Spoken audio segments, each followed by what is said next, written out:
Mga ka-Gods Warriors, bago ka manood ng ibang video, panoorin mo muna to. Hindi natin alam kung ano ang pwedeng mangyari ngayon at bukas. Maraming mga pandemya ang iba't ibang nangyayari sa anumang bansa.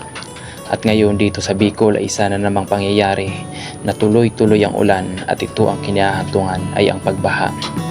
Kaya mga ka-Gods Warriors, sabay-sabay tayong manalangin at magtulungan. Ang pananalangin mga ka-Gods Warriors ay isa sa unang lunas para tayo'y tulungan ng Diyos na siyang lumikha ng sanlibutan.